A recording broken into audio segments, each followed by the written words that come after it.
I'd like to call the meeting of the Plaquemines Parish Council for January 11th, 2024 to order at 4:30 p.m. Machines are open for roll call. Well, working on it. Hold on.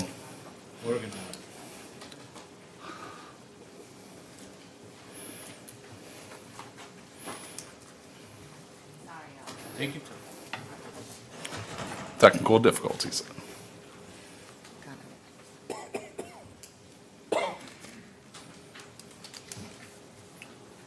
All right, machines are open for roll call.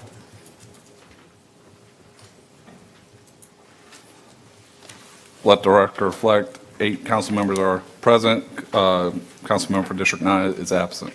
We're going to move to item 3. Proclamations. A proclamation declaring January 15th, 2024 as Virgie Ankelod Day in the parish of Plaquemines. Councilmember Edwards. Offered by Councilmember Edwards. Unanimous second. Any opposition? Unanimous second. Launch it. The agenda's not popping up. 1 second. Really haven't talked about this. I hate to say it, I'm going to shut it down. So how long? Couple months. We're going to take a 5-minute recess really quick. We got to restart the system. You ready? We're going to come out of recess at 4:36, moving back to item 3A that was offered by Mr. Edwards. Unanimous second. Can you read the proclamation? A proclamation declaring January 15th, 2024 as Virgie Ankelod Day in the parish of Plaquemines. On January 15th, 1986, on a motion by Councilman Duffy Levine and second by Councilman Ernest Johnson, the Plaquemines Parish Council passed Resolution Number 8648 declaring January 20th, 1986 federal and state recognized date in commemoration of the birthday of Dr. Martin Luther King, Jr. as a regularly scheduled annual holiday. This day was in recognition of the accomplishments of Dr. King on behalf of the poor and disadvantaged people of this nation and Plaquemines Parish. The FCCA has continually organized Dr. King's celebration in March on the east and west bank of Plaquemines except for Hurricane Katrina. Virgie Ankelod was one of the first female organizers and leaders and has even held a leadership role in the FCCA. She is a woman of action and has compassion for the forgotten people of Plaquemines Parish. Virgie Ankelod is a lifelong resident of Plaquemines Parish who graduated in the 3rd class at Phoenix High School in 1958. She spent her life as a devoted wife to Frederick Ankelod, her 5 children, and 11 grandchildren. She and Irma Bartholomew were devoted friends. Virgie remains as one of the driving forces of the FCCA annual march and celebration to honor Dr. MLK Jr. She is still an active member of the FCCA. This is the 43rd year that she will march. Virgie Ankelod is the oldest living founding member of FCCA. She continues to embody the dedication and determination to ensure that there is a social justice for all of God's children. She has been an unmovable foundation for the entire history of the FCCA.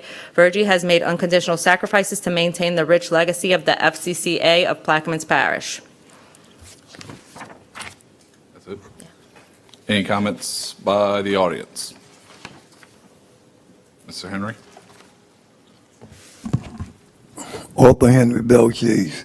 Ms. Ankelod, I just want to tell the public and let everybody know, you the main one. I always come to the public arena. You've been so good to me. You've been so good, so great. I want everybody to know, just the lady that started me doing this. And I appreciate you every time I see you. Thank you. Yes, sir. Chadwick Ankelod. All the things you do now. Yeah. Stop putting all the stuff you do bad on Virgil. Chadwick Ankelod. I'm from 145 Lewis Lane, Point Lahash, and I just want to thank you, Reverend Evers, for recognizing my mom. Trying not to get teary-eyed, but it's just her and the efforts that my dad did and the members of the community to take this parish through some of the darkest times that we had in our lives, and to turn things around. And I thank you for everything I've accomplished in my life. So, love you, Mom.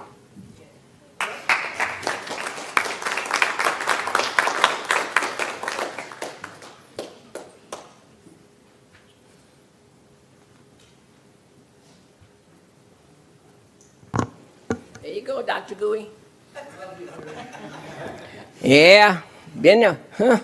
You were one of those way back when. Virgin Enclave, 18309, Paul Narcisse Highway. T, I call you T, you know. Councilman Edwards, you're doing a wonderful job in this community. Don't let anybody change you from what you're doing. And another thing, don't compromise. Ooh, we got some compromises. You know, we got some real compromises that the parish don't need, okay? This is why we in the position we're in right now, you know, because of the compromises that we make, you know. I just want to thank you because I've lived my story and I don't have to tell it. Okay? So I thank you from the bottom of my heart for recognizing me today. And I thank my family for being here. And I thank the councilman also. You're doing a great job, okay? And as one of them said, I don't know which one it was, he said, we all don't think alike. It's a good thing you don't. Right? Councilman LaFrance? Okay, go way back with your mother also. God bless. Thank y'all. Thank you, Virgil.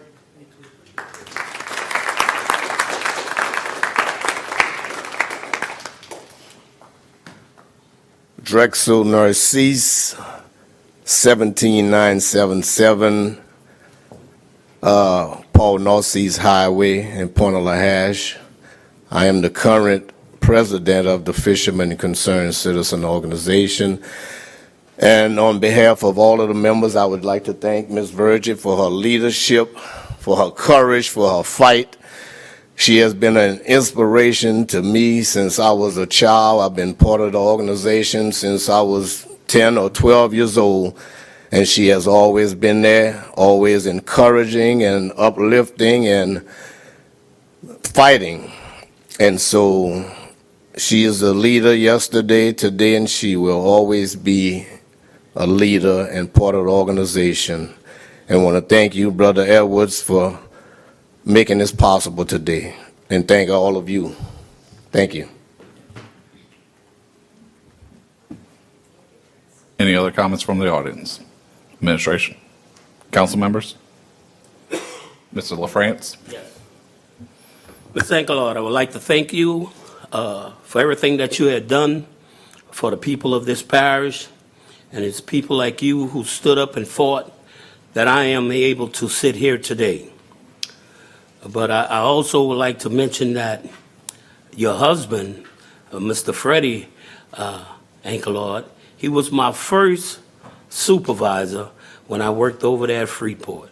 And he's a 100 great man, wonderful supervisor, treated us with respect, totally. But again, I just wanted to mention that to y'all, and again, thank you for everything you did for us. Thank you. Any other comments from the council? Yeah, again, Mr. Edwards? as Virgil said, she lived a life. When I started writing this thing, Tristan could tell you it was almost 3 pages long. I said, wait a minute, I ain't gonna try to capitalize Virgin and stuff, so this doesn't capture who Virgil is. Dr. Goury knows. He was on the very first council, how long Virgil been here. It's just a way of us saying, Virgil, this is just a bouquet of flowers for your outstanding work. And Virgil's a person, you know, people make a statement, I never could understand it. They say, you know, we have this love-hate relationship. I've never had a love-hate relationship with Virgil. We might disagree, but it never, ever been. When you talk about Rosa Parks and all those people, Virgil Enclave is Plaquemine Parish, Rosa Parks. So let's go down and take a picture with this great lady who represents all of Plaquemine Parish. So Virgil, this cannot even express what you are to Plaquemine Parish. We have to take. We got to take a vote. Hold on, Mr. Edwards. Machines are open.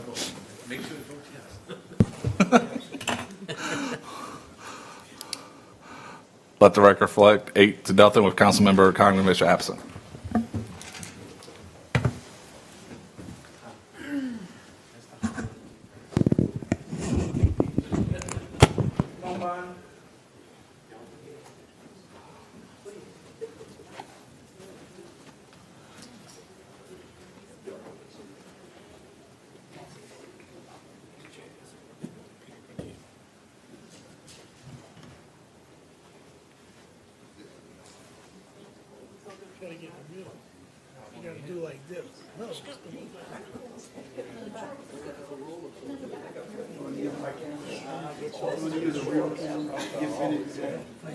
Whatever that little thing you got. Come up behind y'all, come in the picture. No, you gonna leave it down, you gotta be in this picture, you wanna lay it down and take a picture. Sure, sure.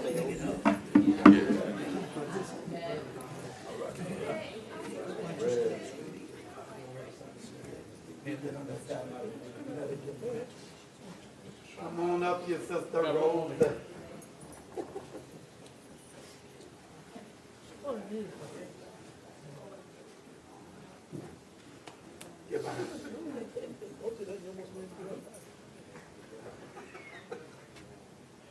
All right, you're ready. Official. 1, 2, 3. All right, next one. 1, 2, 3. Take one more with my camera. One more with you. 3. All right, and one more. One more. 1, 2, 3. Gotcha. All right.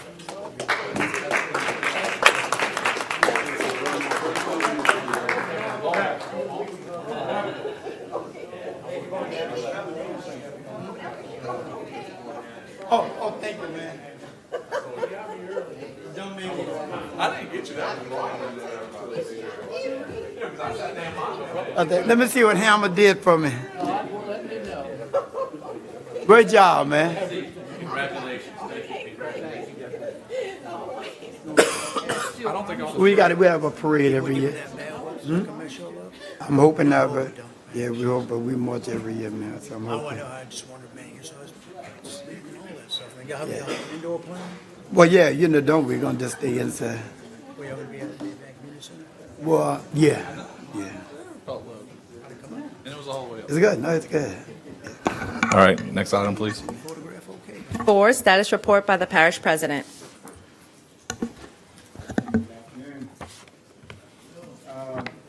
We're still dealing with saltwater.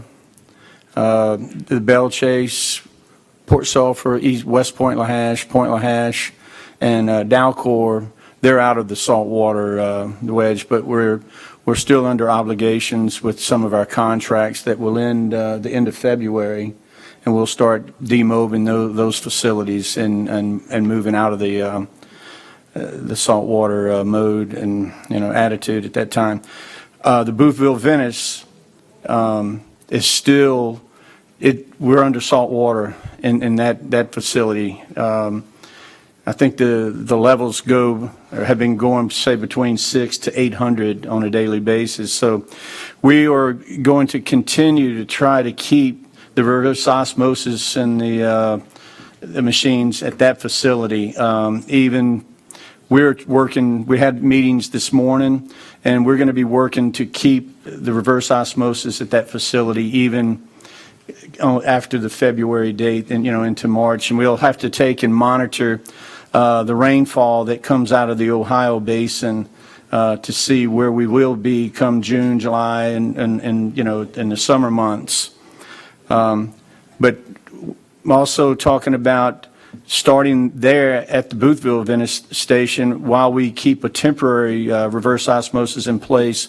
We'll be working on trying to find funding. If not, we may have to, all of us will sit down together and see what we can do to move forward on a permanent upgrade and a permanent reverse osmosis starting at that facility, because truly I believe that the way that things are in the parish with all of the crevasses and all of the openings in our levee system and how the water is just not flowing through the Mississippi like it has been in the past, we may be faced with the salt water in that area, on an annual basis. Highway 11, the plans are pretty much, we're about 95% complete on the highway side of things. So we'll be able to put that out to bid at the end of this month. So we're going to move forward with the road repairs. The lift station, the DRA grant, we didn't miss out on the grant. It was overlooked. Now, how that happens, it happens, I guess. So they're looking at that right now, and because they always felt like we were a very good candidate for that grant. So when we have an answer for that, then we'll move forward.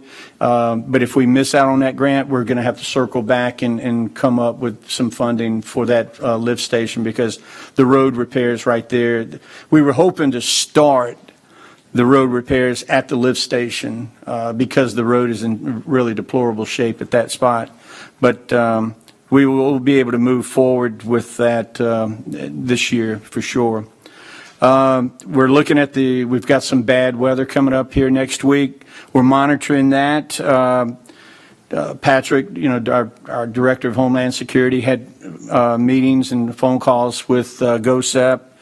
And then we'll have another call on Sunday, so we'll be sending out updates on what type of weather that we will be talking about and what we may be facing come next week.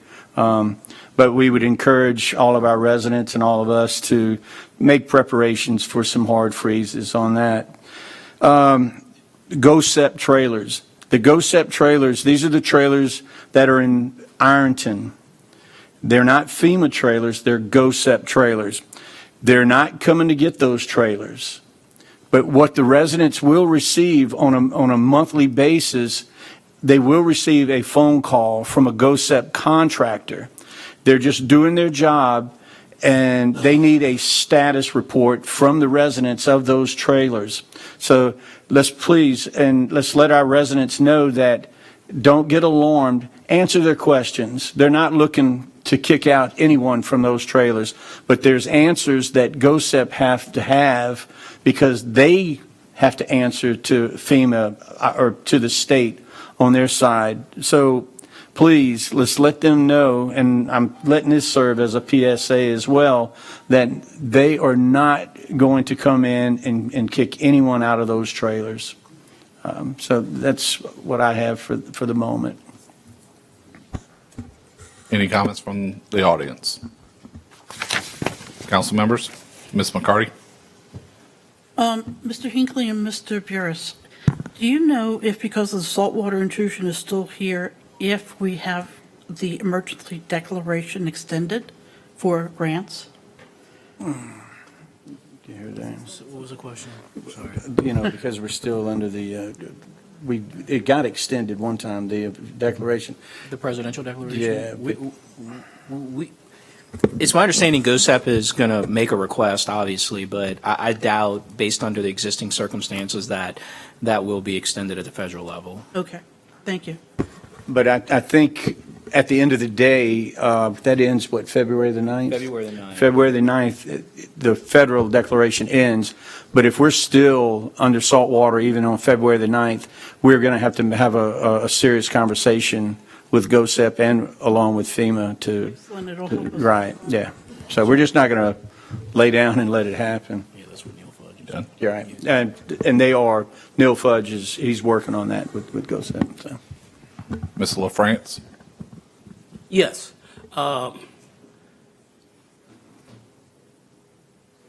It's okay.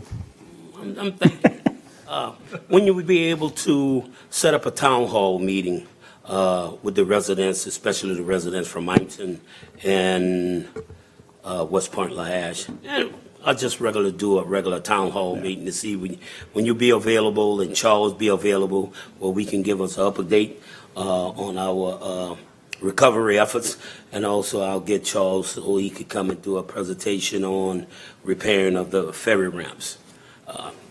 Coordinate that. Yeah, what we need to is we'll get with Shanta and Day. We'll look at our calendar.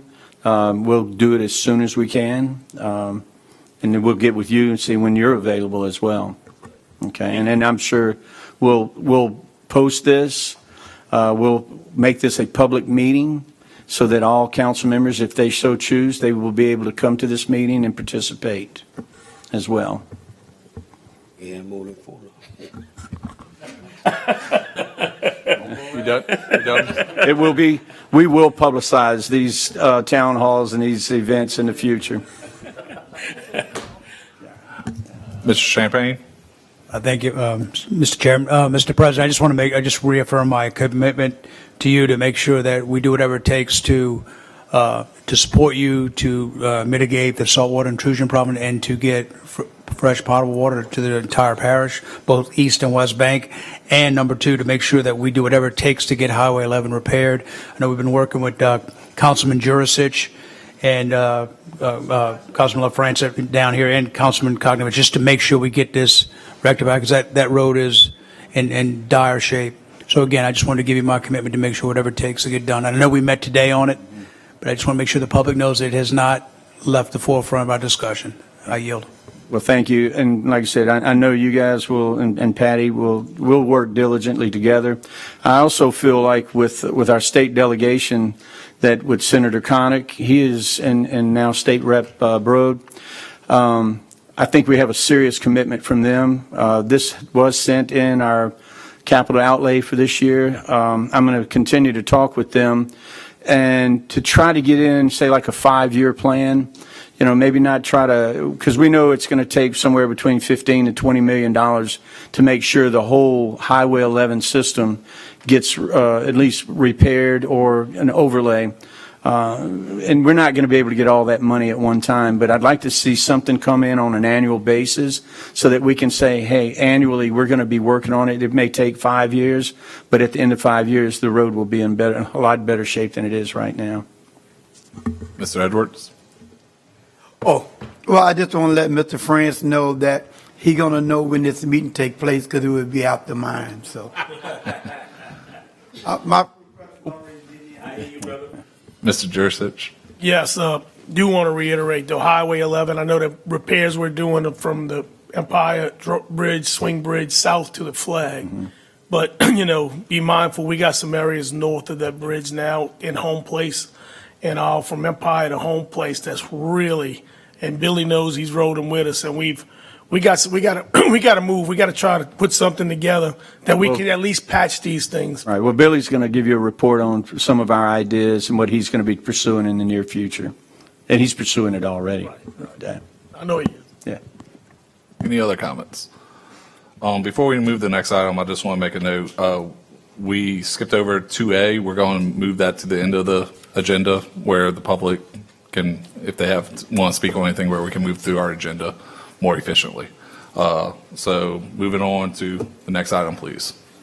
A, update by charter directors, old business and new business.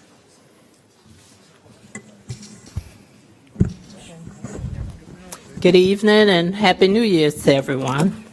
Happy New Year. I'm going to piggyback on 23 for just a minute. Just want to thank the council members for making the employees a priority in 2023. The actions taken by this administration, civil service, and council has really lifted the morale of the employees throughout the government. So I just wanted to get that out there. Human resources, on the human resources side, they are in the process of preparing the 2024 compliance training, annual training, so that will be coming out soon. Also, yesterday ended the voluntary benefit open enrollment period. However, if you have any questions about changes or those benefits, you can call their office directly. Community Action Agency, they will be starting to schedule appointments on January 16th for those residents who need assistance with paying their utility bills. That information will also be made public in the Gazette that's coming out next week. Also, during the week of January 16th, they will be starting their first quarter food distributions to the residents who are registered with their office. So the East Bank will start out first on the 16th. They will be at Bethlehem Baptist Church in Delcro from 9 o'clock to 9:30. Then they will leave there. They'll be at St. Joseph Baptist Church in Phoenix from 10 o'clock to 12 o'clock. All that's on the 16th. The Percy Murphy Griffin Community Center in Davant from 1 to 3 on the 16th. They will start their food distribution on the west bank of the parish at the Community Action Agency office beginning on the 17th of January from 10 o'clock in the morning till 3 o'clock in the afternoon. From there, on the 18th, they'll go to the YMCA in Port Sulphur from 1 o'clock to 3 o'clock. And then on the 19th, they'll be at the Council on Aging in Boothville and the Burris Auditorium on the 19th. On the Council on Aging, they'll be there from 9 o'clock until 11 o'clock. And at the Burris Auditorium, they'll be there from 1 to 3. All this information is available at the Community Action Agency office and my office, so I can forward it to you all if you need it. As of January 3rd, the Department of Children and Family Services are located in Building 600. However, they have not started seeing residents as of yet. They are still setting up the office and setting up the space to be able to receive residents and start to have them applying for services. We have not put out a release yet because they want to give us an official release to put out. Once we receive that, Shanta will put out something to let the residents know that they're located at that building. I reached out to Civil Service to try to get some statistics of what happened over the year of 2023, since it seems like we have an uptick in applicants. And she sent me this information to share with you all. Beginning in 2023, we had a total of 46 vacancies. As of January 11, 2024, we have a total of 42 vacancies. We've had so far new hires and rehires, 45. Our loss, which includes retired, resigned, termed, and deceased employees, 31, and promotions, transfers, and demotions, 17. She also shared with me that all clerical positions that were being advertised are now filled. She wanted to share, in an effort to fill vacancies with qualified candidates, the Civil Service Director has had billboards placed throughout the parish. We've all seen those. Her office has reached out and partnered with Fox 8 News to have vacancies posted on Fox 8 News social media sites, as well as the government social media sites. All of these efforts has led to an increase in applicants in her office. And we have seen an influx lately of applicants and departments picking up on employees. So. Well, Ewan, let's go ahead and do all the directors and then we'll ask the questions. Go ahead. I want to piggyback on something on this list. The current loss of retired, resigned, termed, or deceased, it's a little misleading when you look at these numbers because we are getting candidates and they are being hired, but the retired and deceased, believe it or not, is almost a wash. It's not that people are quitting or resigning to go work somewhere else like the misconception is in the public. It's really not. The positions are being filled, but we have so many long-term employees. It's retirement time, and that's going to be a factor in the next few years because we have a lot of long-term employees, valued employees, years and years of experience. No matter what field you're in, when you lose long-term employees and you have to replace them with, young, new, up-and-coming employees, there's a big difference. That's a lot of training, a lot of learning to do. Nothing beats on-the-job training, no matter what your certificate says. So I just wanted to piggyback on that. The hiring process is working. The raises are working. It's going good. From the operations side, I'll start with the road repair so I don't lose track of it, but we had talked before, we're going to do several things when it comes to roads. On the asphalt side, concrete, we don't do concrete in-house, everyone knows that. We do some small stuff with asphalt. We've already created a system, small, medium, and large. Small potholes are typically a little pothole you might see on any blacktop street. You go out with a bag of coal patch, throw it in there, stamp it, and you're done. The medium stuff is going to be the larger stuff that we're going to use the bulk loose asphalt. Comes in a dump truck, we dump it, go out there with skid steers, put it in the hole. We have the little steamroller that rolls on, it's going to flatten it. Large stuff is, again, something we're not going to do in-house. That's all going to be subbed out. Engineering has been, the last couple of months, has really been on the ball, lining up contractors to come out and look at roads, to give estimates, see what they need to get it done. That's all in the works. Some of the Highway 11 stuff, look, that's major repairs, right? That's not, you're not talking about overlays, you're talking about cut out, pull out, fill, then overlay. That's going to be a big project. All of the stuff we can handle in-house, we're going to do as much as we can. We only have 4 heavy equipment operators, so while sharing some of those tasks, we still have ditches to go sweep out, culverts to replace, all of that kind of stuff. It's not going to happen overnight. It's going to be just like we've done this past year. It's going to be a slow process, but things are happening, repairs are getting done. Ditch cleaning, same way. All right, on the south end, look, Bell Chase doesn't see half as much as what's going on the south end. Ditches that were covered in small trees and weeds, if you stood on the highway and looked down, you wouldn't even know it was a ditch. Now we have 30 foot of clearing. You can look from Highway 23 all the way back to the River Road. That crew has been doing a lot of work with a little bit of manpower and a little bit of machinery. As we get better machinery and buy some machinery, lease some machinery, get people hired on, that's going to increase substantially. It's going to be super noticeable. Couple of big machinery items. I get asked about it all the time. The marsh buggy that Coastal took care of ordering all of that. Sometime between late spring, early summer, that machine should be in. That's going to help with a lot of ditch cutting as far as marshy, wet ditches, stuff like that. We have a machine with a big mulcher on it that's going to help with these ditches that are full of trees. The machine was delivered. They came to do a training exercise to train the employees, and they had some maintenance issues with the machine, mechanical issues. So they took it directly themselves back to their shop. It should be delivered back next week. They'll set up that training. So within 2 weeks from now, we expect to have that thing in the woods, knocking down a lot of stuff. Again, they've done a great job with the machinery they have. This is going to supersonic speed things up to get ditches cleared. And that's all I have. Thank you, and Happy New Year to y'all.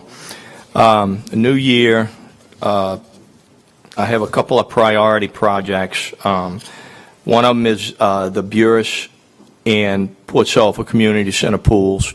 I have an appointment with a vendor tomorrow to finalize some quotes, and those pools will be ready by the summer.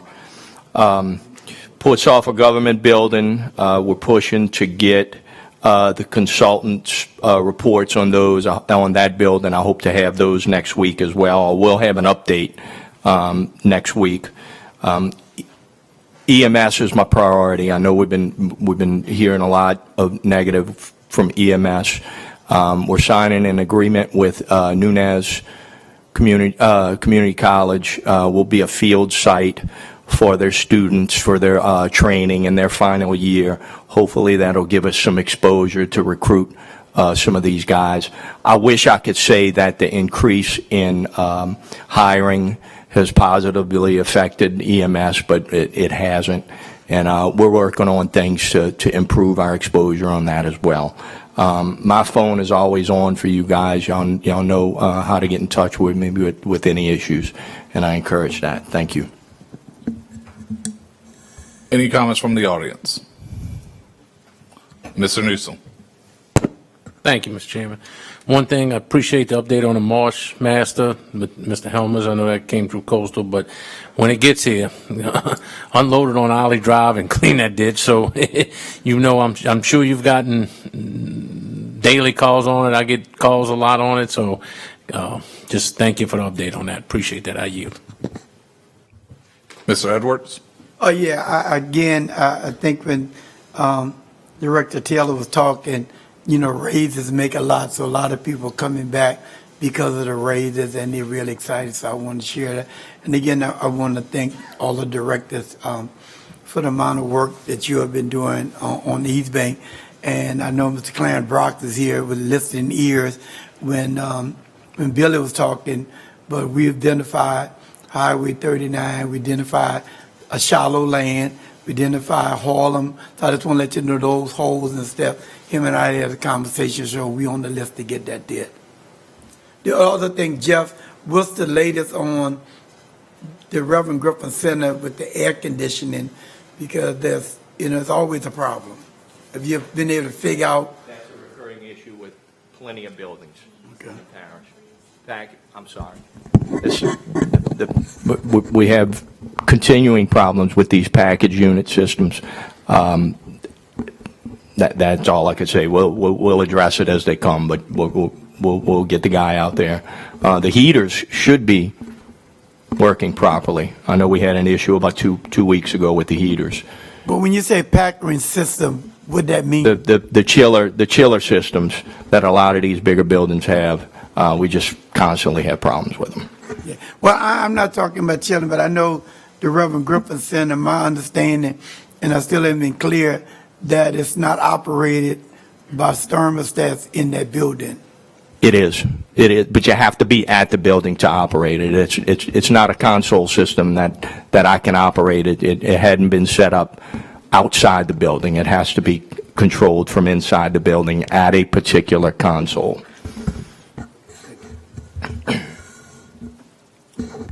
Mr. Jersich?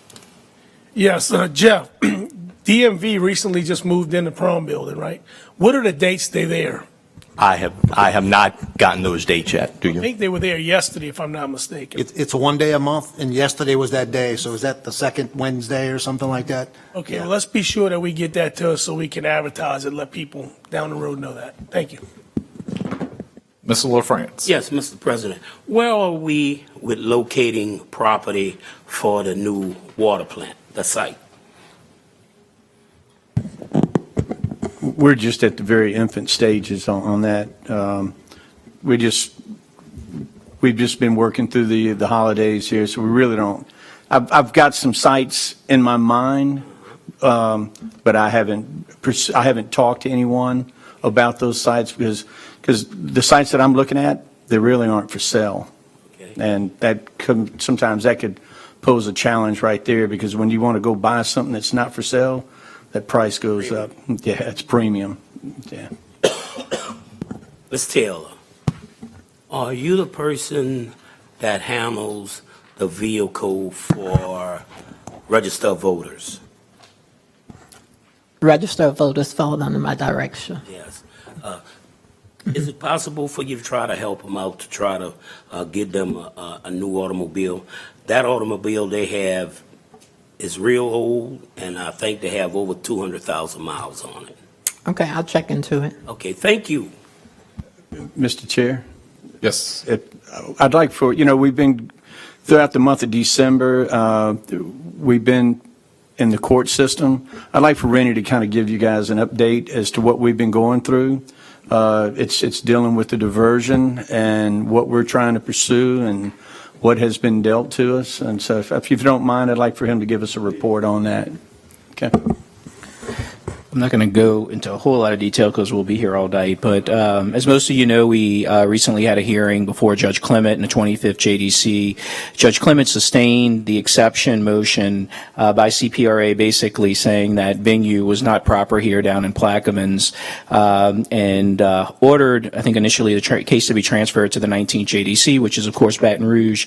He stayed that order. I think you all received an email from me yesterday, which basically said that we filed a writ application application to the Fourth Circuit, supervisory writ, basically asking the Fourth Circuit to review that opinion and we hope obviously overturn it in our favor. The good news is it looks like the Fourth Circuit is actually granting our request for expedited review. I just received an order just now from the court ordering the judge and CPRA to file their briefs and their opinion to the court in the next 7 days. So typically the response on these things are 15 days or more if extensions are requested. So anyway, so as of today, CPRA and the court have 7 days to respond to the Fourth Circuit, not indicating obviously how they'll rule, but certainly that they're taking our request for expedited review seriously. So I'll keep you all updated on that. That's in our case against CPRA that we filed down here. Obviously, we're also taking similar writs up at the 19th JDC. Those haven't quite gone as far yet, but we intend to continue moving forward at the direction of the council and the parish president. So when I have more for that, I'll let you know. If for some reason the Fourth Circuit decides to hear oral arguments on that, I'll obviously let you all know when those would take place. They may or may not request oral argument. It's at their discretion. They could obviously issue rulings just strictly based off the briefs, but that's at their discretion. So if something changes, I'll be sure to let you know. But we're continuing to proceed, and I'll go ahead and put it on executive session at the next council meeting. Ms. McCarty? You mentioned that a judge was assigned in the Fourth Circuit. Do you know that person's name? The judges on the Fourth Circuit, yeah. It's Chief Judge Terry Love, Judge Roland Belsom, and Judge Daniel Dysart. Thank you. Mr. Edwards? Yeah, and so while this appeal process taking place, CPR still is going along working real fast, my understanding. And so we can't give no time on when the appeal taking place. But my understanding from people in the area, seems like they're moving real rapid. Yeah, we've seen and heard that as well. Unfortunately, there's not a whole lot we can do about that at the moment. The Baton Rouge judge issued a preliminary injunction prohibiting us from enforcing our stop work order. So until the First Circuit appeals that, or until we're successful down here in the 25th JDC, they'll be able to proceed on the project, and there's really not a whole lot we can do about that at this time. So. All right, moving on. Bids and advertisements. A resolution authorizing the acceptance of bids for furnishing valves for a period of 1 year for use by the Water Sewage Department. Councilmember Schultz. Yeah, let's take A, B, C, actually all of them in Globo. Okay. They all bids. B's being deferred. All right, all other items. C, a resolution authorizing the acceptance of bids for furnishing submersible pumps for a period of 1 year for parish-wide use. A resolution authorizing the acceptance of bids for furnishing recreation equipment and uniforms for 1 year for use by the Recreation Department. A resolution authorizing the acceptance of bids for furnishing chemicals for a period of 1 year for use by the Water Sewer Department.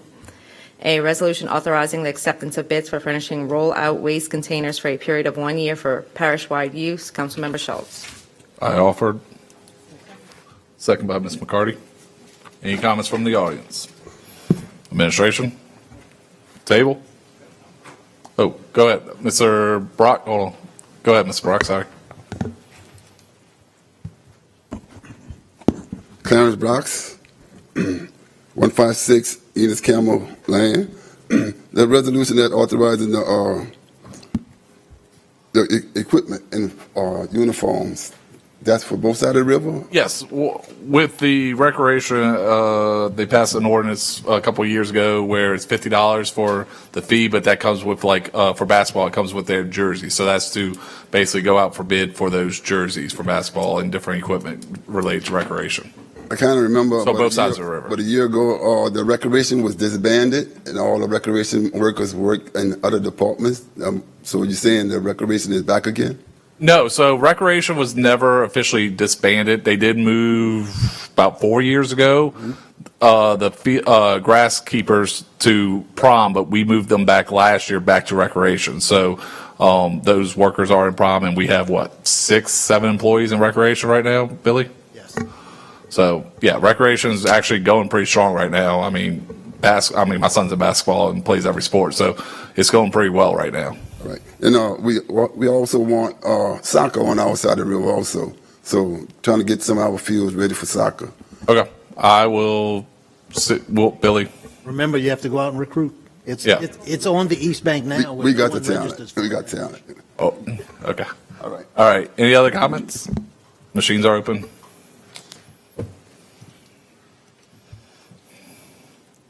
Passes 8-0 with District 9 absent. Beer and liquor license, or I'm sorry, next item.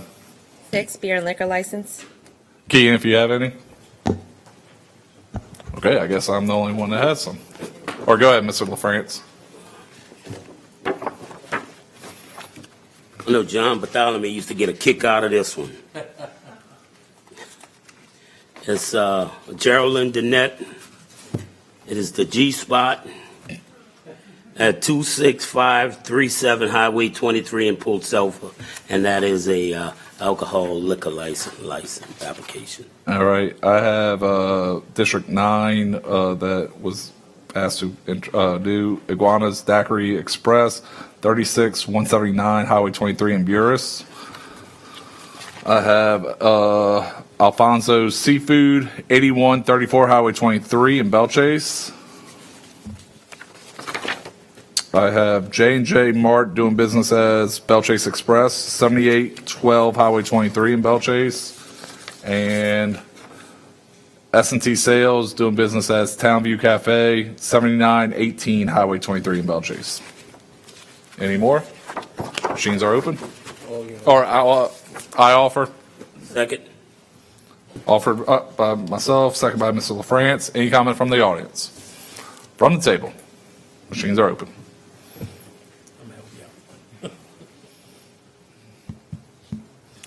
Let the record reflect 8-0. Councilmember Kindemish is absent. Next item, please. Or actually, any deferrals or withdrawals by anybody? Let's go through that right now. Any deferrals or withdrawals by anybody? Go ahead. None. That will be 981. All right. Which one? 9A5 will be deferred. And I know I put it on here, 9A or 9M will be deferred. Anybody else have any? 982, 983. 982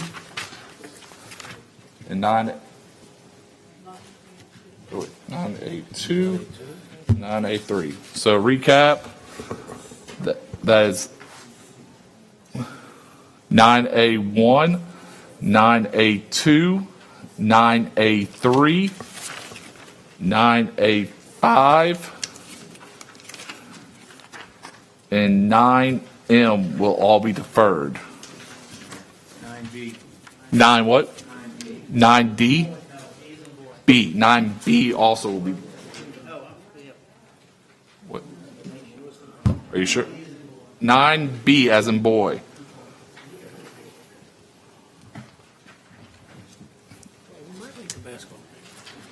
All right.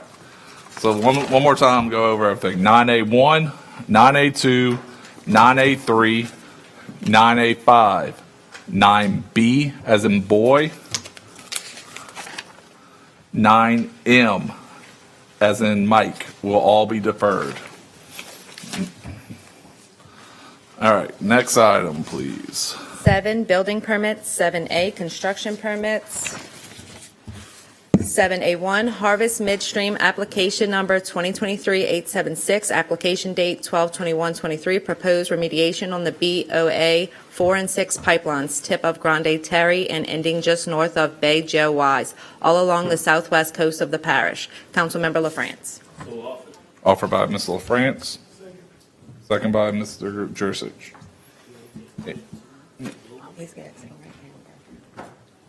Okay. Which ones do you want to, yeah, we'll take 2 also in Globo. Harvest Midstream, application number 2023-870, application date 12/19/23, proposed installation of cathodic protection anode on an existing pipeline located at the MP 69 facility end of Paso Lutra. Councilmember Edwards. All right, and that one was offered by Ms. LaFrance, offered by Mr. Edwards, second by Ms. LaFrance. Any comments from the audience? Yes. Yeah, it will be in Global, so still offered by Ms. LaFrance. I'll put second by Ms. Edwards for those two.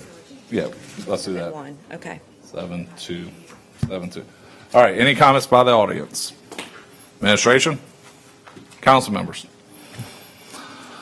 Machines are open.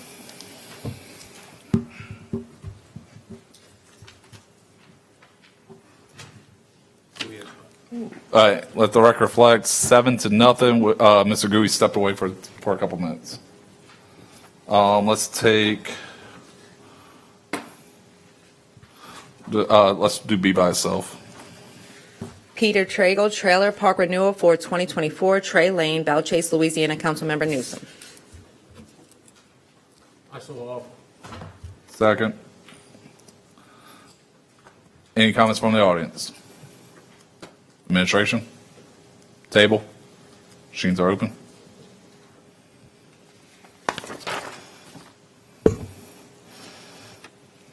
Let the record reflect 7-0. Mr. Gui stepped away. District 9 is absent.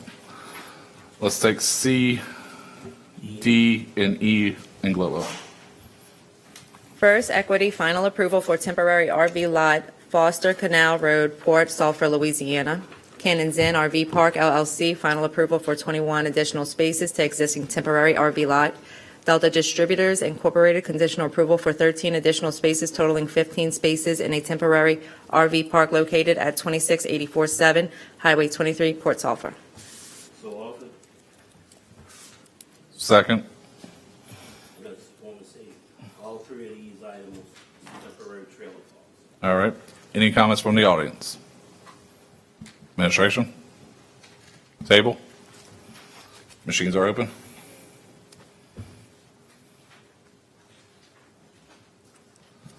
8-0. District 9 absent. 8, introduction of ordinances and resolutions. The following legislation is being offered on behalf of Councilmember Schultz.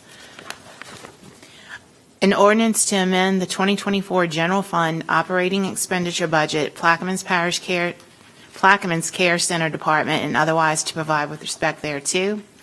An ordinance to provide for the distribution of departments, offices, and agencies of Plaquemines Parish government, and otherwise to provide with respect thereto. An ordinance to amend the 2024 Manpower Structure and Operating Expenditure Budget, and otherwise to provide with respect thereto. An ordinance authorizing the parish attorney to do all things necessary to settle the controversy relating to the 2022 Powell Water rental agreement claim, and to amend the 2024 General Fund Operating Expenditure Budget, Legal Services General Department, and otherwise to provide with respect thereto. The next two are on behalf of Councilmember Champagne. An ordinance to amend the 5-year capital improvement plan, Southern Oaks Subdivision Street Repair Project, and otherwise to provide with respect thereto. An ordinance authorizing the acceptance of a donation for the Community Action Agency Department, and to amend the 2024 General Fund Operating Revenue and Expenditure Budgets, Community Action Agency, and otherwise Community Action Agency Department, and otherwise to provide with respect thereto. The next three are for Councilmember LaFrance. An ordinance establishing a temporary 3-year moratorium on new trailer, RV, and camper parks for the Ironton area until the community reestablishes itself, and providing for an exemption for Ironton residents, and otherwise to provide with respect thereto. An ordinance establishing a temporary 3-year moratorium on new trailer, RV, and camper parks in District 7, and otherwise to provide with respect thereto. And finally, an ordinance to amend the 2024 Solid Waste Disposal Fund Operating Expenditure Budget, Safety Department, and otherwise to provide with respect thereto. And we have one under Councilmember Jurisic, an ordinance to amend and as amended to readopt Section 4 of Ordinance Number 142, the Comprehensive Zoning Ordinance of Plaquemines Parish, Louisiana, as amended, and the Comprehensive Zoning District Map therein adopted by reference, which is paraphrased thereto, with reference to application number 2023-532, dated June 27, 2023, and otherwise to provide with respect thereto, and that's all of the introductions.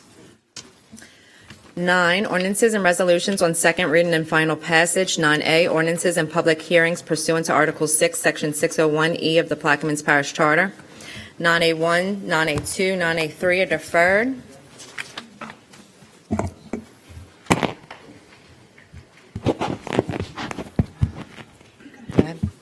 9A4, an ordinance approving a plan of re-subdivision of a portion of Tract 5E1 Bell Chase Plantation, Plaquemines Parish, Louisiana, as shown on the plat of Survey of Cypress Park Subdivision Phase 2C by Bryant Hammond and Associates, certified by U. McCurdy III, PLS, dated November 7, 2023, the owner having fulfilled all the requirements of the subdivision and re-subdivision ordinance of the Parish of Plaquemines without cost to the Plaquemines Parish government or the Parish of Plaquemines, and otherwise to provide with respect thereto. Councilmember Champagne.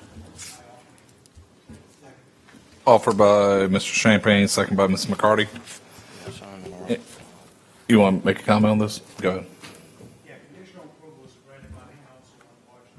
Oh, wait, hold on. Key in. If I can. There you go. Yeah, conditional approval was granted by the council on March 9th, 2023 with a unanimous vote. The subdivision fulfilled all its requirements for the subdivision ordinance, and this is the final phase of Cypress Park and completes that construction, and it consists of 45 lots. Thank you. I yield. Any comments from the audience? Mr. Brock, go ahead. Clarence Brooks, 156 Enos Cameron Drive. I'm lost. I'm big time lost. It's saying the ordinance to amend the readopt section 4 or ordinance number 142, the comprehensive zoning. I mean, we're on A4. A4? Yes. Okay, that one just all right. All right. All right. That's why I said I was lost. I thought y'all were saying that we can put our trailers on our property now. That ain't. No, this is 9A4. All right. Okay. Yes, sir. Thank you. Any other comments from the audience? Administration? Table? Machines are open.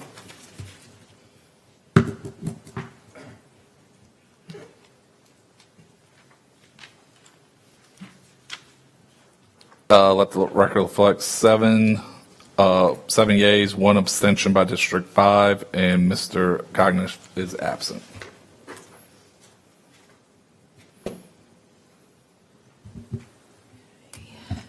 Next item, please. 5 is deferred. B is deferred. C, an ordinance to declare lots A1, RC. Hold on. Yes, sir. Oh, this one's deferred? Okay. That's C. That's C, 9C. 9D, an ordinance to authorize Plaquemines Parish government to approve a pipeline right-of-way agreement with Tennessee Gas Pipeline Company, LLC, as grantee to construct and operate 136-inch natural gas pipeline over a crossing under land located in Section 30, Township 19 South, Range 26 East, Plaquemines Parish, Louisiana, and authorize the parish president to execute the pipeline right-of-way agreement, and otherwise to provide with respect thereto. Councilmember Schultz. I offer. Do I have a second? Second by Mr. Edwards. Any comments by the audience? Administration? Table? Machines are open.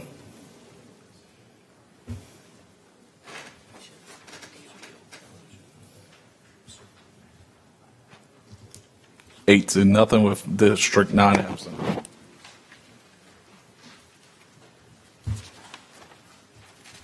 E, a resolution confirming the recommendation of the parish president, W. Keith Hinckley, and the appointment of Leslie Prest and Robert W. Kimbrough as members of the Metropolitan Human Services District of Directors representing Plaquemines Parish, and otherwise to provide with respect thereto. Councilmember Schultz. I offer. Second. Second by Mr. LaFrance. Any comment from the audience? Administration? Mr. Newsom? Is that the fellow we met today, Keith, Mr. Kimbrough? No, Mr. Kimbrough lives in the Parks and Plaquemines.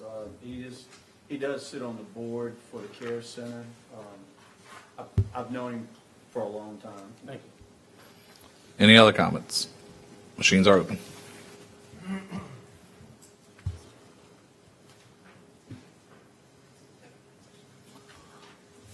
Seven yeas, District 5 abstained, District 9 absent. F, an ordinance providing for canvassing the returns and declaring the results of the special election held in the parish of Plaquemines, state of Louisiana on Saturday, November 18, 2023, and to promulgate the results thereof. Councilmember Schultz. Offer. Offer, or second by Mr. Champagne. Any comments from the audience? Administration? Table? Key in, please. In here? This is from the special election for the recreation director position. We just got, it's an official thing to basically certify the votes, like go count the votes and officially accept it. I think it's, I thought it was done already, that's all. Done already. It's already done. It's just a formality, basically. Okay, all right, that makes sense. Any other comments? Machines are open. Okay.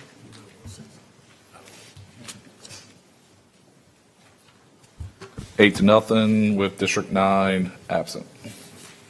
G, an ordinance to amend the 5-year capital improvements plan refurbishing PPG Water Towers project and otherwise to provide with respect thereto. Councilmember Schultz. I offer. Do I have a second? Second by Mr. Champagne. I'll add a little bit to this because I asked Ms. Morrell. This is 2 grants that we received for a total of $4.9 million for water tower repairs. So this is just appropriating the money to the proper projects. Any comments from the audience? Administration? Table? Machines are open. Oh, wait, hold on. Mr. Edwards? So a survey been done of all the water towers, so all the water towers included for this 31 needed repair. Do we know which one needed repair? All of them, you think all of them need repair? It's parish-wide. They're going to be evaluated and prioritized by severity. Okay, so you evaluate. All right, machines are open.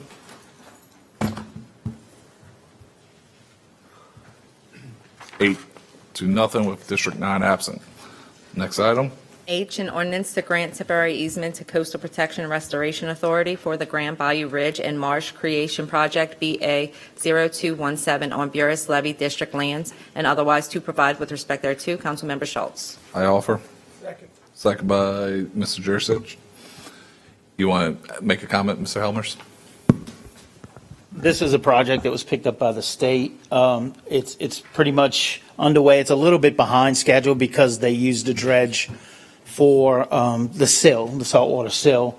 But this is a great project, $51.5 million, 225 acres. It's going to butt up against a project they're completing now, which is the Grand Chenier project. So it's a Where good is deal that for us. located at? This is right south of Jefferson Lake, if you look on the map. All right. No, south of Jefferson Lake. So in Magnolia. Yeah, it's all behind that Magnolia area. Behind that new pump station. Yes, sir. Okay, thank you. Mr. Jursich, or any comments from the audience? Administration? Mr. Jursich. Mr. Helmers, they got a project going on right now too. Is that a separate project back there? Yes, that's the same location. They're not going to do anything. They're just going to use the same pipe that's in the ground now. It's the Grand Chenier Ridge, which is north of that area. Right, but I know Which they finished that. there a DU project. There's a DU project going on between Happy Jack and Grand Bayou. They're putting in ridges on the old LL&E land. I didn't personally know about it. We didn't get any notification. We just found out about it recently. And they also have a second part to that project, which I'll send you guys the maps. They're building on the west side of Grand Bayou, a little bit to the north of the Grand Bayou community. I had gotten several calls about that. Yes, sir. And how do we not know about what's going on? I mean, should they have? It was a permit, a state permit of no concern, so the state issued it, and we didn't get any information, but we are now dialed in to DU to make sure any other projects or any of these NGOs that have a private project, that we know about it. I mean, I don't like things like that happen. I mean, I agree. They should have had. I they should agree. have come to us for permitting, brought the project to us as well. It's our parish. Yes, sir. You know, I You agree. can't come. It's just like CPRA come and stomp on our toes, and I don't like when these NGOs come in and they start, just running over us. I just don't This one could have been a dangerous situation, because I'm sure you're familiar with that shortcut from Happy Jack Canal that goes to Grand Bayou to Pawpaw Bayou. We use that all the time, and now you got all these ridges, and they had a dredge in the middle of the night. So somewhere around December 30th, late at night, I got a phone call or some text from the guys off of Happy Jack Lane asking me about it, and I'm like you, I was kind of set back, but you know what we're dealing with here. I know that, and I think we need to. in the future we need to hold somebody accountable. It's almost to where I think I would love to put. I think what we can do, I'll tell you, John, what we need to do is call these folks in. Let's have a little sit down with them and discuss this. Maybe what we can do, let's set up a meeting as we do on a Wednesday when we're down in Port Sulphur. But heck, the next time we're going to be able to do that is probably like the first Wednesday in February. I mean, because we're going to be quite busy between now and then. But if you want to do that, we can set that up. I will set it up. I made the contacts with DU and requested the signs, which we're taking care of that situation right now. But I do have the contacts now at DU to find out everything that they have in plans and what's going on, and we'll get them face to face. I thought they were bull fishing in the daytime. All them airboats. Any other comments? Machines are open.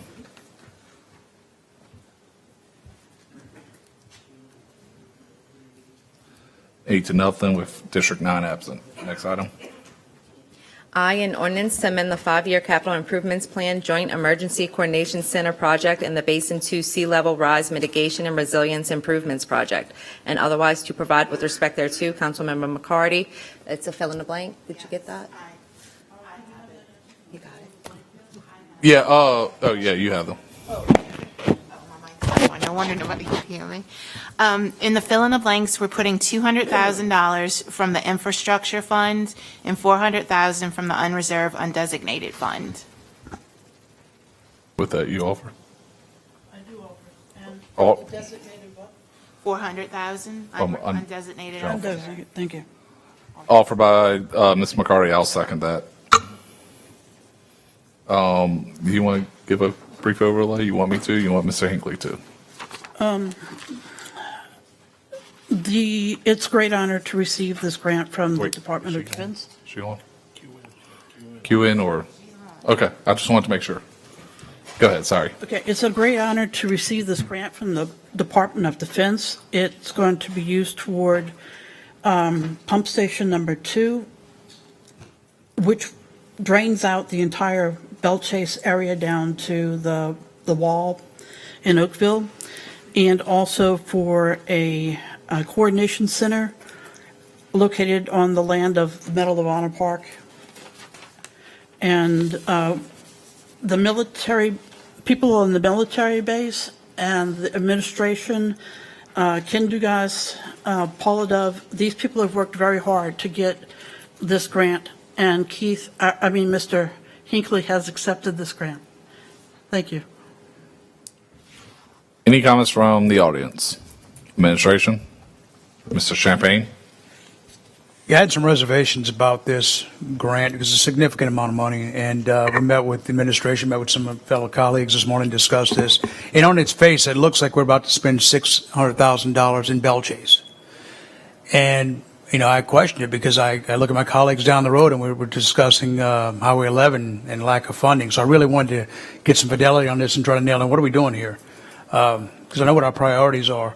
Then, they briefed us on the fact that we all were under the impression that this grant, this $20 million grant, was not going to cost us anything. Well, that was not the case. So at the end of the day, we're going to spend $600,000, and correct me if I'm wrong, Mr. President, $600,000 to get essentially a $20 million grant? Yes. Today, but it's 1.2. 1.2 overall. So For a $20 million grant. we would be remiss to not do this. But I just wanted to make that publicly known that, our focus is still down there, but my goodness, there's an opportunity to get a $20 million grant. We were not And, going to be able to. yeah, we need to do that, and I think that it's going to be better served, because it's money we would otherwise have to spend out of our own funds to do some of these repairs. So I think in the long run, it's going to assist us in actually making the repairs or infrastructure throughout the east and west bank of the parish. I just want to make that public comment. I yield. Thank you. Mr. Edwards? No. Any other, machines are open.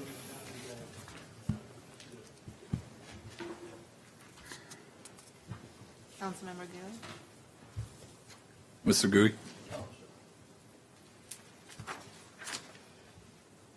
8-0 with Councilmember Cognovich absent. Next item, please. A resolution appointing the members of the Audit Committee of the Plaquemines Parish Council for 2024 pursuant to Section 708 of Article 7 of the Charter for Local Self-Government, Plaquemines Parish, Louisiana, and otherwise to provide with respect thereto. Councilmember Newsom. And this has a fill in the blank? Yes. You should be, go, there you go. Yes, fill in the blank with Councilmember Chris Schultz, Councilmember Mitch Jurich, and Councilmember Lloyd Newsom. With that, I offer and ask for a second. Offered by Councilmember Newsom, second by Councilmember Champagne. Any comments from the audience? Administration? Table? Machines are open.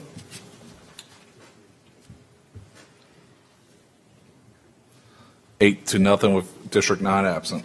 Next item, please. K, an ordinance to authorize the parish president to enter into an intergovernmental agreement with the state of Louisiana through the Coastal Protection and Restoration Authority for the Bay Adams Ridge Restoration and Marsh Creation Project, and otherwise to provide with respect thereto. Councilmember Jurisic. I offer. Second. Offered by Mr. Jurisic, second by Ms. LaFrance. Any comments from the audience? Or Ms. Elmers, go ahead and, sorry, go ahead. All right, this is an agreement that the CPRA will pay and fund this project. We've done some projects with them before like that, the Jessup Bend Levee Lift, sealing the pipes up on the East Bank, where we're not on the hook for a dime. This is a $14.4 million project. They're going to dedicate $2.5 million now and up to $5 million to finish the engineering and design on this project. We choose and use our people. They just fund it for us. This is a 450 acres of benefit in that area. That northern rim of Bay Adams will be protected. Any comments from the audience? Mr. Brock?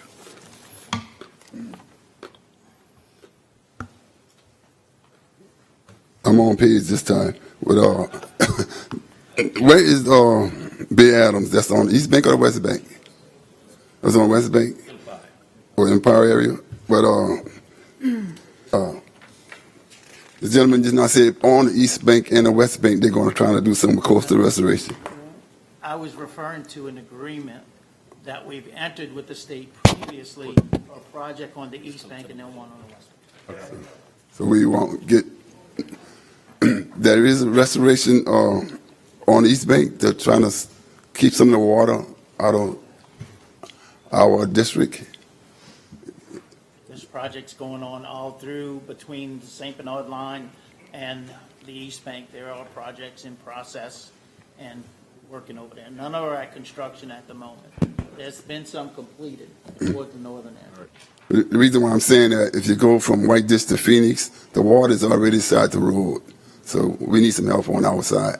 Yes, sir. Mm-hmm. Thank you. Right, all the way from White Ditch all the way to Phoenix. Any other comments from the audience? Administration?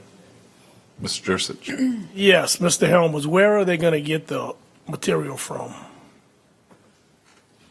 That hasn't been decided yet, the material, or where they're going to bring it in, but most of it's going to be rocking and some earthen dam that they would have to go on the interior from, but it wouldn't be on any oyster leases or impact any of. Right, well, what about, like, not used from the river mining? The river, yes, they could pull from the river on this at one point. It depends on where the borrow pit is in the river. I don't know offhand where it's at on that lower end. One across from Empire, I know. Yeah, well, then they'll be able to pull from right there at that borrow pit. Did you have a comment, Mr. LaFrance, or you? No, he answered. Okay. He said it wasn't going to damage the oyster leases. Okay, with that, machines are open.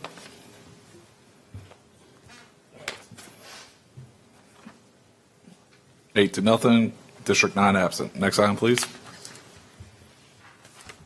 L, an ordinance to declare rooms 114 and 115 at the Port Sulphur Government Building located at 28028 Highway 23, Port Sulphur, LA 70083, surplus property, and to authorize the parish president to do all things necessary and proper according to law to lease said surplus property to a leasee providing banking and financial services to the public, and otherwise to provide with respect thereto. Councilmember Jurisic.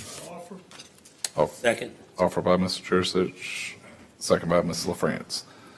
Comments from the audience? Table or administration? Table? Machines are open.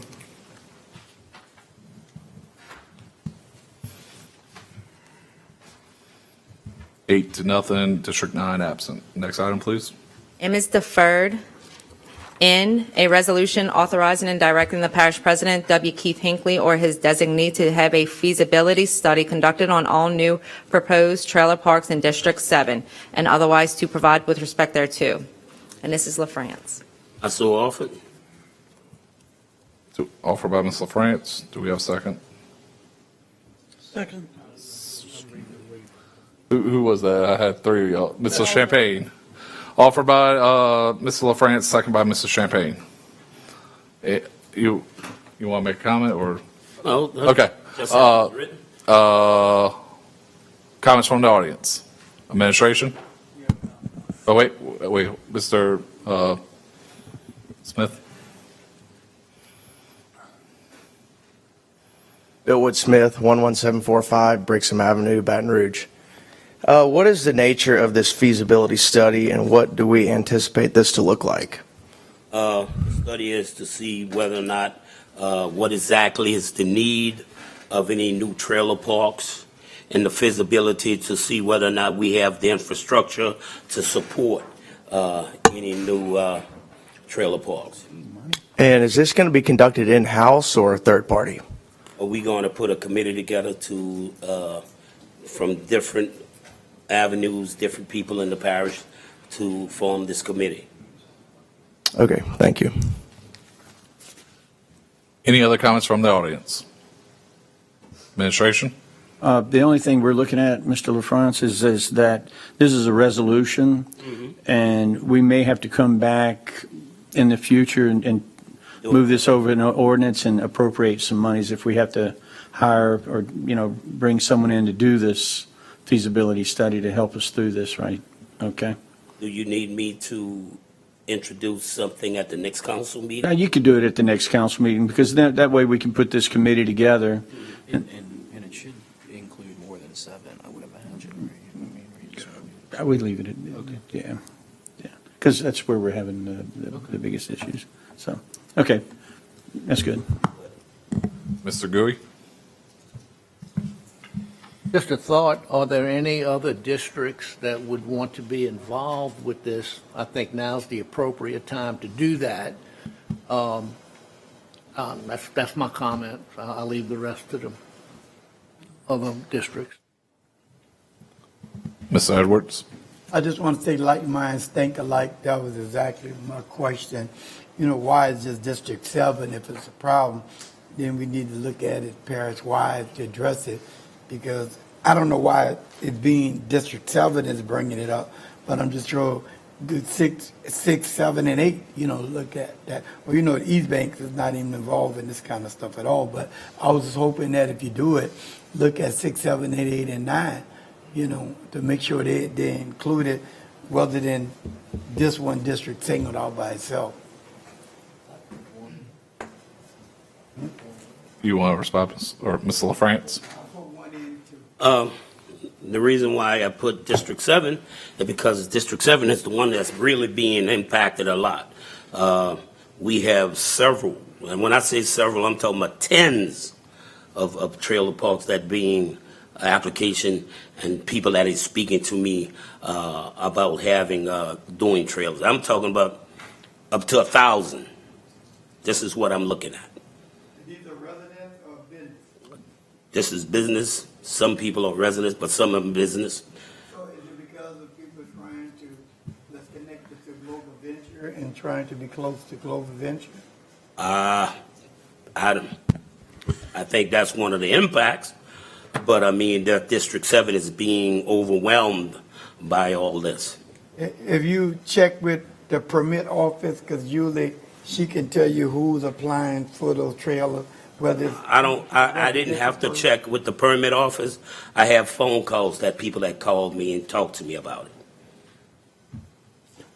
But I'm just saying, just to understand how many of them are residential, how many of them are connected just because they're Global Venture. That's what I meant. Reverend Edwards, this is something that, this is what this would be all about. It would be, you know, these answers could be answered through this here study. I met with Venture Global yesterday and with some other residents of the District 7. There are a lot of trailer RV parks that are in this Port Sulphur area. And one of the things we need to do is we need to really figure out, do we need all of these spaces?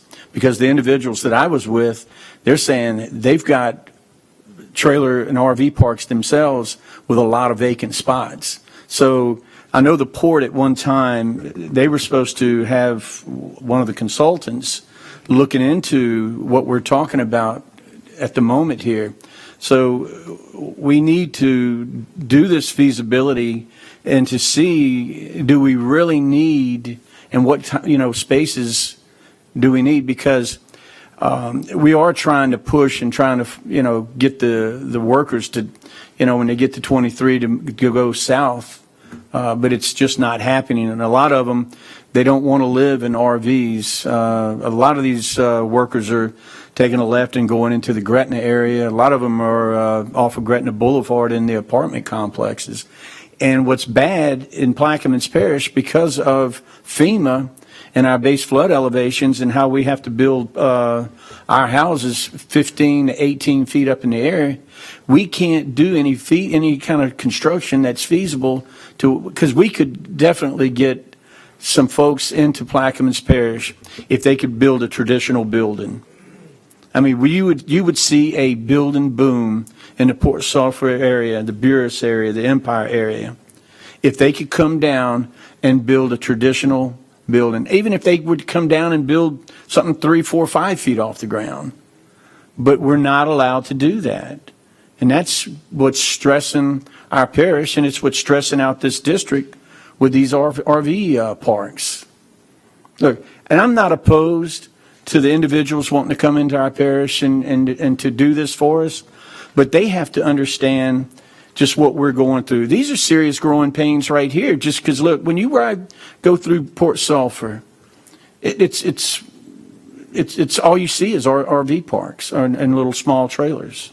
Now, granted, I'd love to be able to see permanent trailers, but you can't even put a 60-foot trailer there because of the base flood elevations, and you have to put a trailer 15 to 18 feet up in the air. So this is what this feasibility could do. And I understand what Mr.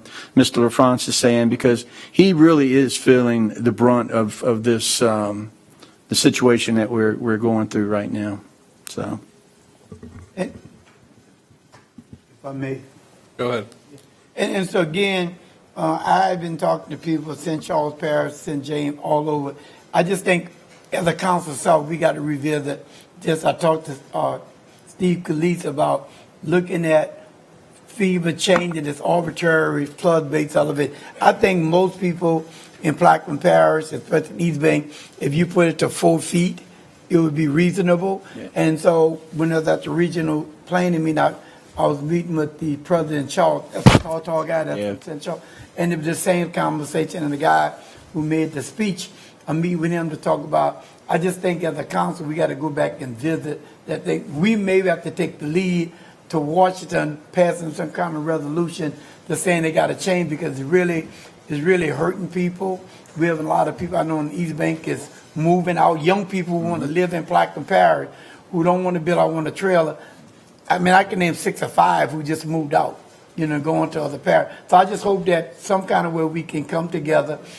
I have some ideas that I've talked to people about that was suggested to me, but it's really taking us collectively taking a stand against it and getting the Justice Department to really come into look, getting some other agency to challenge FEMA on. Steve Felice said he was going to create a committee. It was supposed to take place in October, September. Our Senator, what's the name? Representing the West Bank.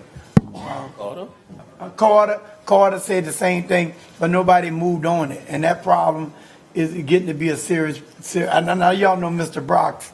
I mean, he's a poster child for it, so I don't have to say that. But while he's a poster child, I get calls from people, practical tears and I, when y'all going to change that ordinance? I told them we can't change it because of the flood, big elevation, and the churn. But I hope at some point we can take some kind of revolutionary stand against this issue. At least make it public, publicize it. I don't think we're doing a good job in terms of publicizing it. It was only by the grace of God that a hurricane didn't come to you or tornado like those other. If it would come to Dittamore, I could tell you East Bank will close down because most of the people can't do it. I think having an elevation of 4 feet, it was good, but I think my reading of this flood-based elevation, FEMA just stuck that it's 14, 15, 17 feet. It's my understanding go ahead. We're kind of getting off topic. Yeah. We're talking about flood elevation versus feasibility study. I understand where you were coming from, but now we're totally off topic at this point. So let's try to get back on topic. You done, Mr. Edwards? Yes, sir. Yes, sir. Mr. Jursich? Yes. Wait, why is it? No. I'm trying to. It's not getting rid of it. There you go. All right, so what I'm looking at right here would basically be putting a moratorium in District 7 till this feasibility study is done. I introduced it tonight. Yeah, he has it Oh, you introduced it tonight? So we'll vote on it next meeting. Okay. Ms. McCarty. Well, no, he introduced it today, so it'll be next meeting. Ms. McCarty. Mr. Edwards, I've researched a lot of the issues that you've discussed, and I'd like to talk to you about it offline, and I'll explain it. Thank you. Yeah, don't get me in trouble with new chair. And my main question, which Mr. Hinckley talked about, was, is this going to cost anything? But we'll visit that at the next time. So any other comments? Machines are open.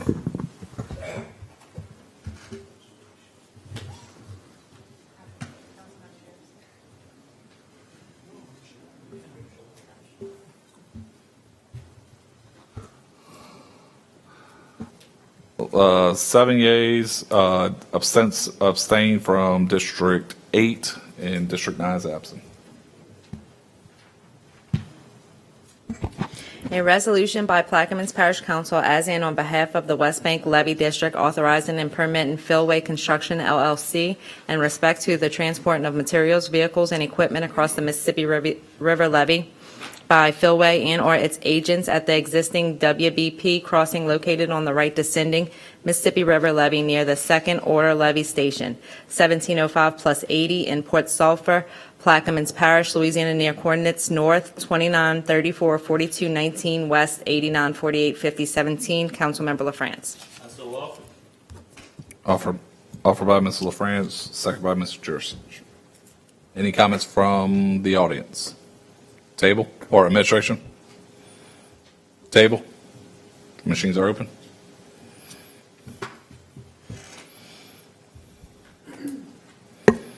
Eight to nothing, District 9 absent. P, an ordinance to amend and as amended readopt the Plaquemines Parish Code of Ordinances, Section 217, Rules for Transaction of Business Before the Council, Chapter 1, Rule 1, Meetings of the Plaquemines Parish Council, and otherwise to provide with respect thereto. Councilmember Jurisich. Offered by Mr. Jursich. Do I have a second? Second. Second by Mr. Newsom. You want to go over or as read? As read. Any comments by the audience? Administration? Mr. Gui. I would like the start date to be in March, please, and it's not in there. Yeah. It would be under section 2. Amends line 36 to first council meeting in March 2024. That's good for you? With that, we have that amendment. Mr. Edwards? Yeah, my concern, I called Commissioner Hobble about this position, and he was just almost saying that this is as impossible for him to do. No, it's only at 2. It's not the 10. Okay, no, I'm sorry. He said he's good with 2. Yeah, this is just the 2 o'clock for now. Okay, good. Okay, I'm sorry. Okay, Yep. good. Okay, I missed it. I'm sorry. We have to offer within. So, offer with changes by Mr. Jurisic. You hold your second, Mr. Newsom. Yes, I do.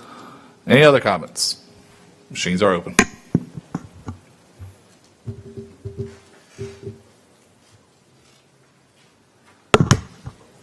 Seven yeas, District 7 abstain, District 9 absent.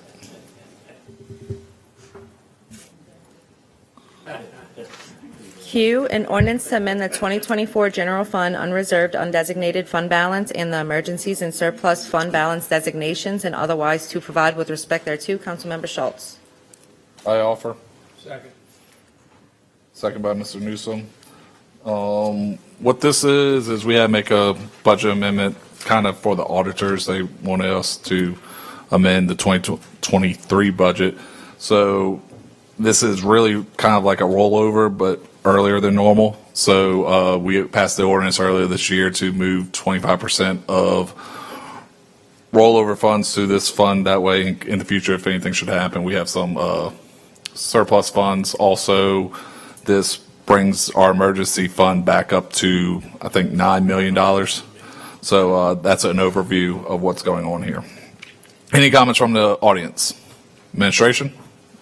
Mr. Edwards. Yeah, my concern, I know we talked about this when we first came off of last year, but it's under designated fund and the process of using it and when you use it, and we determine that you can't just go in it. And we're going to talk about that. There's something in place because I don't remember seeing the rules around how you go into it, what justifies you taking money out of it. So normally, we passed an ordinance last year that automatically took rollover funds, which is normally in July, August range, and took those rollover funds and moved it into the surplus fund. That way, to get through in a couple of years when sales tax goes back down before the ITEP rolls off. So what happened was I was talking to Ms. Morrell, the auditors, because our sales tax is a lot higher than what we budgeted. They wanted at least half of the increase in sales tax to be amended for 2023's budget. So they went ahead and did that. So our undesignated went up to like 4.5. Well, in reality, this is kind of like rollover funds. If it didn't happen now, it would have happened in July, August range. So that's why I'm just doing now, where kind of keeping with what we already passed late last year.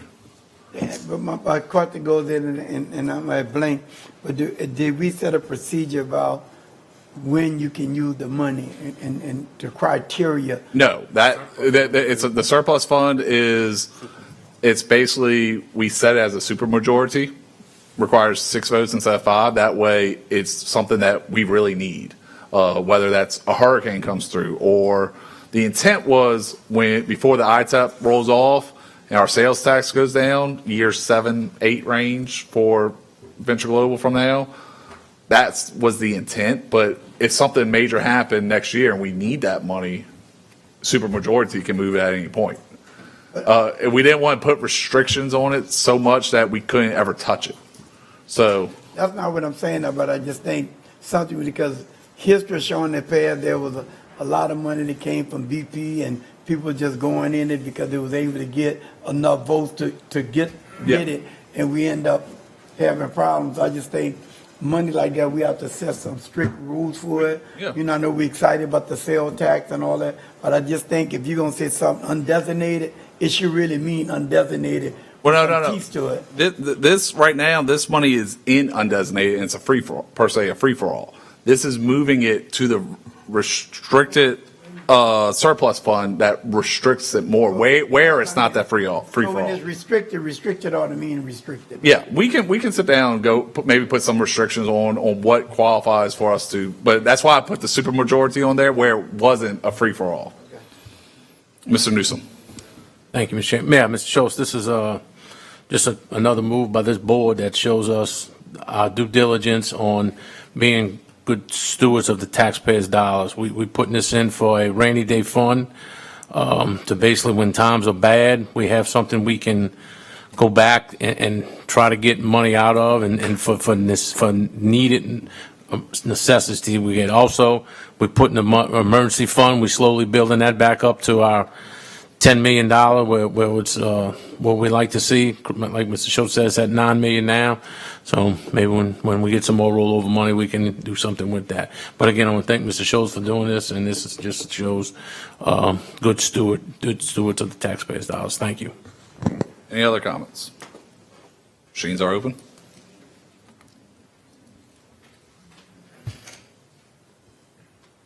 8-0, District 9 absent. Next item, please. 10, approval of the minutes from the December 14th, 2023 regular meeting and the December 21st, 2023 special meeting. I offer. Second by Mr. Newsom. Any comments from the audience? Administration? Table? Machines are open.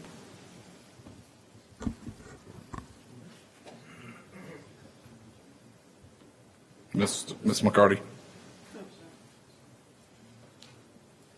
8-0, District 9 absent. Next item? Mr. Chairman, can we revert back to introductions for one more? Yes, if you could go back to item,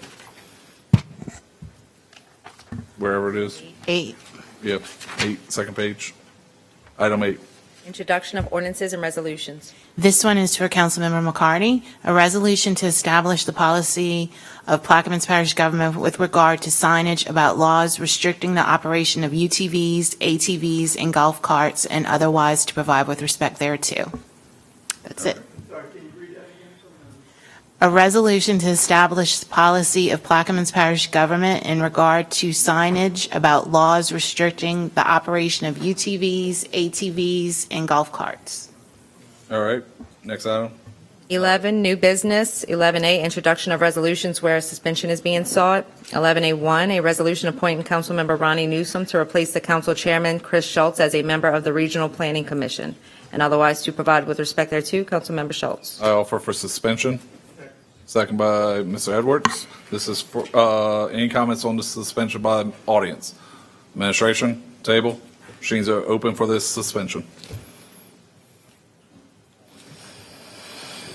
8-0. A resolution appointing Councilmember Ronnie Newsom to replace the council chairman, Chris Schultz, as a member of the Regional Planning Commission, and otherwise to provide with respect thereto. Councilmember Schultz. I offer. Second by Mr. Gui.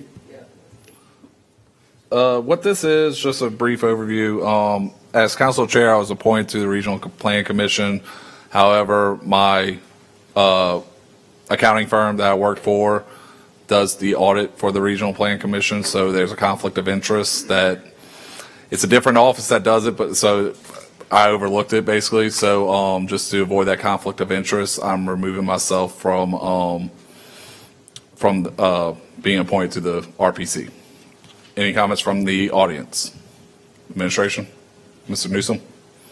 Thank you, Mr. Schultz. Thank you for the confidence. Only thing is, I went Tuesday taking your place and sit next to Mr. Edwards. I gotta improve my dress because he show up dressed, so I gotta represent as well, Mr. Edwards. Thank you. With that, machines are open. Oh, I guess I got to abstain from that. I don't know.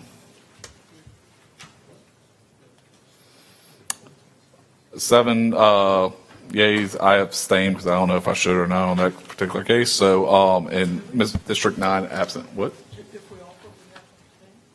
Well, because I have the conflict. So I don't know how that really works, so just be safe. Next item, please. 2, a resolution to establish the policy of the Plaquemines Parish government with regard to public road signage and to provide with respect thereto. Councilman McCarty. Do we have a second? Second by Mr. LaFrance. This is for the suspension. Any comments from the audience? Administration, table, open for, machines open for suspension.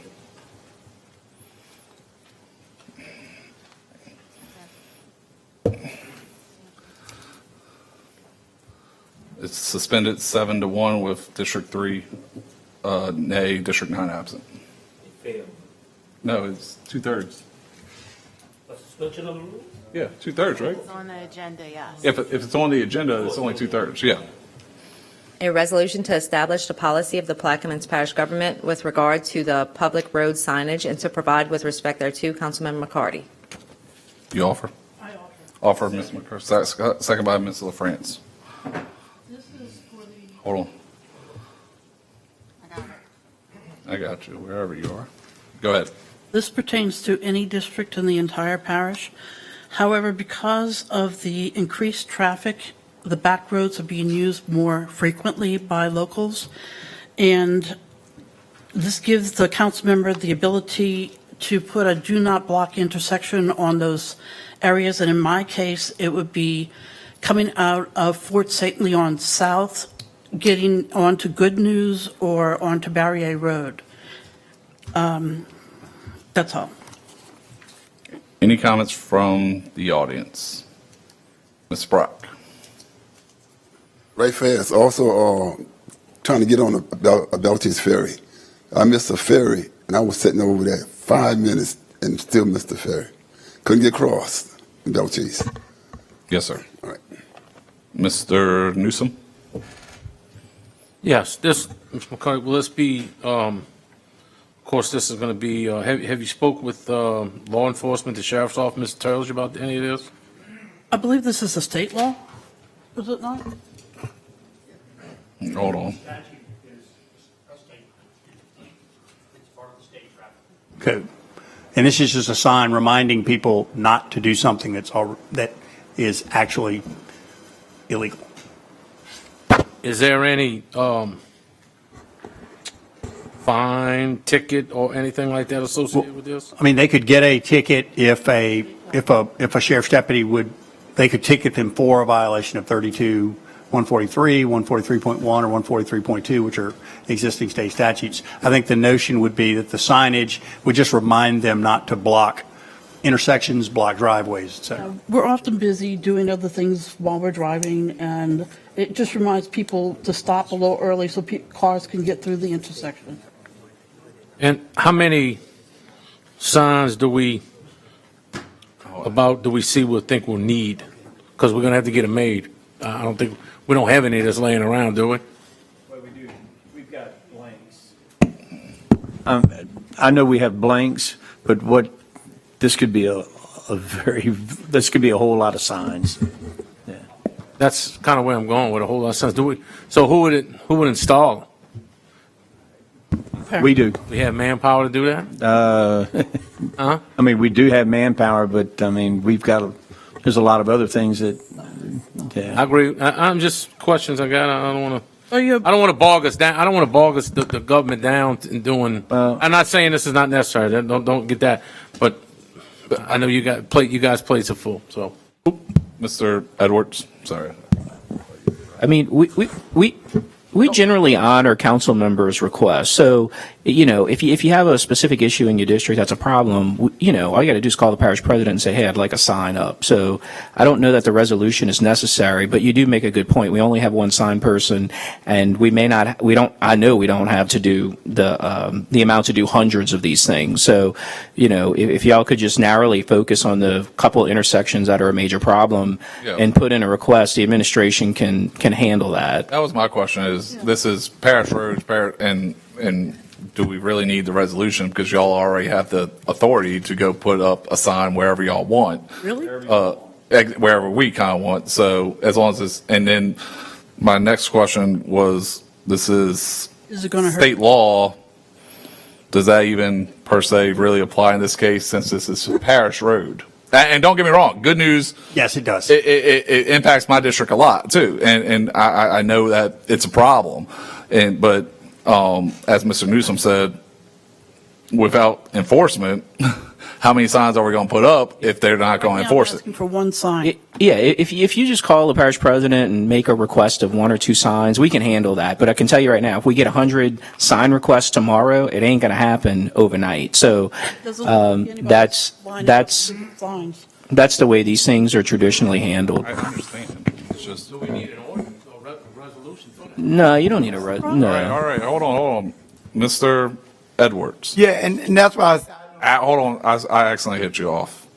Edwards, go ahead. Sorry. I know for a fact that I've gotten signs without getting ordinance to pass, but right now they really back up in trying to get the signs up. So that's why I was wondering why we need to do this when it's in place where you call, they'll ask you for your sign, especially you calling as a councilman, you know you're not just blankly doing it for as a person of vendetta to go out. But right now I can tell you, we've been waiting on some signs right now because they have to get a certain person come out to do that, and they've been having a problem right now. So I was wondering why we need to do this. Mr. Jurcich. You can defer your resolution. Go ahead. No, I agree with Reverend Edwards. I don't think we need to pass this, put extra stuff out there. I mean, it's already there. So just call when you have your problem. Every council member gets complaints. Just call and get in line for sign. And That rhymes too. I also think that if there's a problem, then we can do a resolution saying, put a sign, telling the administration, put a sign here, which is more direct than just saying wherever we want. I think that was my concern is, well, the reason why I voted no for suspension was I wanted to talk instead of rushing this through. Let's figure this out. But Yeah, the sign department's under Jeff. So just email Jeff, Ms. McCarty, tomorrow and let him know what you're asking for. And I'm sure we'll try to accommodate you as soon as possible. Ms. McCarty. The point of this ordinance has worked because it has called attention to the issue, and I will withdraw the ordinance. All right. This item has been withdrawn. Next item, please. The District 7 update. Deferred. Mr. Edwards has asked for quick. My update is that we as a council need to revisit the state legislature doing redistricting for congressional stuff. I think we got to go back to the Plaquemine Parish redistricting because, we know the last election, I don't even want to talk about the nightmare every time a Mitch what happened to them. But I know what happened to me still need to be addressed where I got people I'm voting. I may have people in the neighbor base vote for me. I was told at the very beginning the reason why I agreed to that because people in the neighbor base didn't vote, but they do vote, right? And I'm telling you, I got votes from this, so I'm just saying. But I prefer they having all my votes for these banks. So if it's about numbers, then I think we can use the number for the prison for me, to do it. So that's all. So next week, next council meeting, I want to introduce something because we need to go back and revisit our redistricting. All right. Let's go back to Executive session. 2A, please. And thank you. Executive session Chairman Cho. pursuant to LRS 4417 for discussion of litigation in regard to Plaquemines Parish Ventures LLC versus Plaquemines Parish Council and Carlton LaFrance Sr., U.S. District Court for the Eastern District of Louisiana, Civil Action Number 23CV 07337, JCZ, JVM, Attorney Danny P. Garrett III, Councilmember Schultz. I offer for executive session. Do I have a second? Second by Mr. Newsom. Any comments from the audience? Administration? Table? We'll go into executive session at, my bad. Machines are open. Good call. Mr. Edwards? Let the record reflect, 8-0, District 9 absent. We'll go into executive session at 8:23 p.m. Return from executive session at 6:40 p.m. No final or binding action was taken in executive session. At this time, Do I have a motion to adjourn? Offered by Mr. LaFrance, second by Mr. Edwards. Machines are open.